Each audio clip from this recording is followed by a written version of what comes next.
Welcome to Dr. Drone. In this short video tutorial, we're going to help you get some notes added to your new drone track so you can start working on your intonation. So all you have to do to get a drone going is find this little button up here that says Add Some Notes and press it. You'll see a note entry panel displayed. This lower line of notes is a lower octave, and the notes with the arrows to the right of it is an upper octave. For now, let's just click on a note so you can hear it. There we go, we have a nice concert F. And we get out of here by pressing on the close button on the bottom right. And then we play this F by pressing on the play button. Here we go. We hear a 4-beat count off. And off it goes. This drone is going to be held for 16 beats at 60 beats per minute.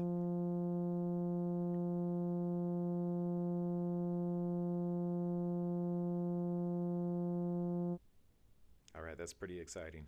You can change the tempo, beats, rest in between notes, which will be talked about later, set the transposition, all sorts of different things. So let's go ahead and just throw some things out there so you can get an idea of what this can do. And from there, the best thing to do is experiment, tweak some dials, some values, hit some buttons, and see what happens. So let's go back into the editor. You can either go back in by pressing on the note up here, any note that's up here, or you can press on this pencil icon and it pulls up the note panel entry editor. Okay, let's add a few more notes. Right now, since this note is highlighted, any note that we press on will replace it. If you want to add more notes to the series, hit this plus button. It's down on the bottom, and a little plus cursor will show up.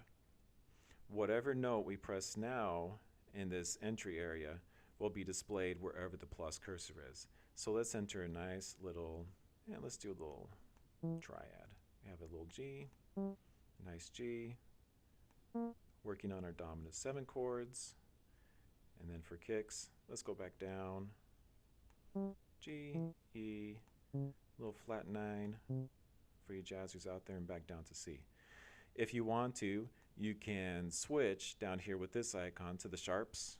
If you have a piece or an exercise that focuses on sharps, back to flats, etc.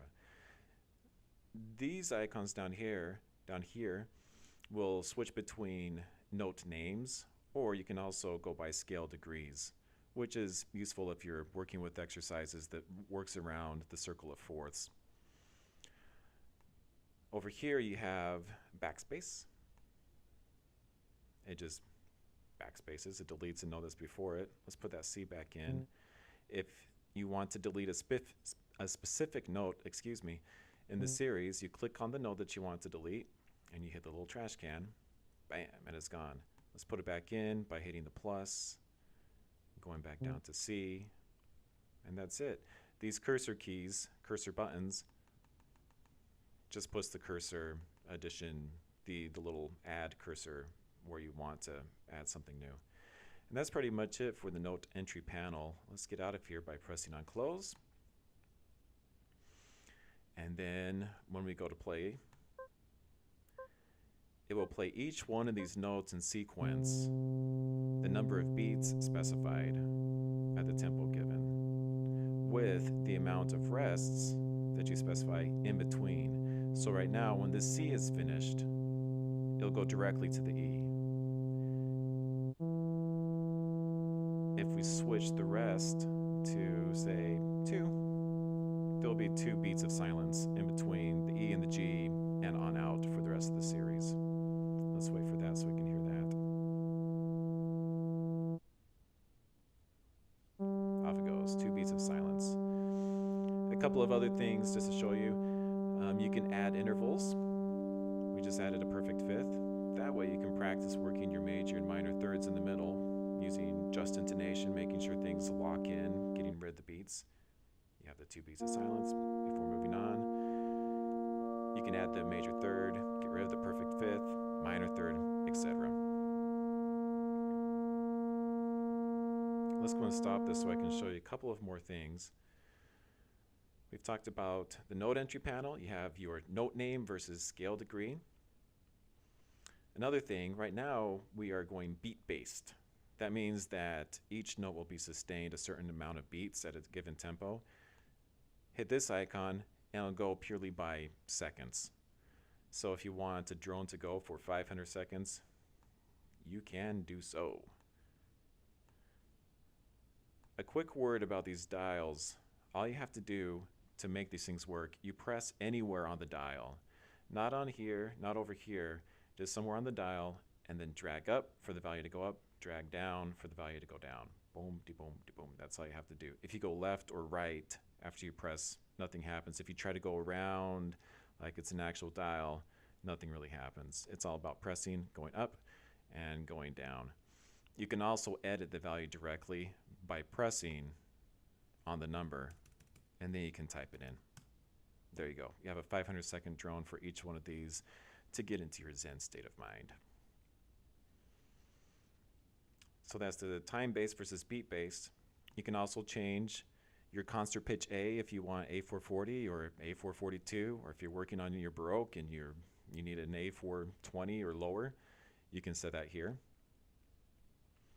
This little flag over here is how many beats will be counted off before it plays the drone, so you can start the thing, get ready to go, breathe, and then play along with it. And then this icon will be discussed, or this little panel will be discussed by Jason Solomon, Dr. Jason Solomon, whose brainchild DrDrone is. He'll talk more about some of the practical things that you can do with DrDrone, how you would use it in an individual setting, in your warm-ups or your exercises or your ear training, or also in an ensemble setting where you can play it over some loudspeakers along with the concert band, and the concert band can work their intonation over the top of the drone. Let's go ahead and close out of here. Over here, if you press on this icon on the bottom right, it's a metronome. All it does is it continues the little click in the background. So now during our 500-second C, you hear the metronome in the background. And the metronome is at the same pitch as the drone, the same pitch, the same note itself, in order to help you stay in that Zen state of mind of this is where my intonation needs to be. You can turn it on or off. This button here is a repeat feature where at the end, when the end of the sequence is reached, it will repeat back to the beginning, and it can repeat on repeat. It can ascend by half step or by whole step or go in thirds, or it can go around the circle. All sorts of different little patterns that you can work through. And that's it for the main features. If you want to save a track that you created, all you need to do is up here on the top, press on New Tune, type a name, your name here. You name your track, and then you hit our favorite save icon, tune saved. And then if you want to get back to it at a later date, you hit this little folder. And you can see your name here. Here are a couple of other tunes that have already been entered. You can see if you open Twinkle Variations #1, something opens up. And if we go back to your name here, it leaves us off with where we left off. And when it saves everything. It saves the dials, it saves the values, it saves if you're note-based versus scale degree, or time versus beat-based, it saves everything. So you can have a very customized tune or track for what you're working on. And then finally, if you want to make a new tune, hit the new button, and off you go. And finally, settings. If you go into here and you have any questions, this is where you want to go, help. Watch the video tutorials. You can, there'll be more video tutorials coming, or you can also ask us specific questions or give us feedback. We're very interested in getting feedback on how to make this a really legitimate educational tool for either your own practicing or for your ensembles. If you have any suggestions or any questions, feel free to visit us on our Facebook page and drop us a note. And then poke around in here in the advanced settings. There's some fun stuff. You can tweak your sound a little bit by adding harmonics, removing harmonics, but I think Jason will talk about that in another video at a future date. So that's it. Those are the main features of Dr. Drone. Again, if you have any questions or you'd like to provide us with some feedback or ratings, we love great ratings. Go ahead and visit our Facebook page, and we hope to hear from you in the future. Enjoy Dr. Drone.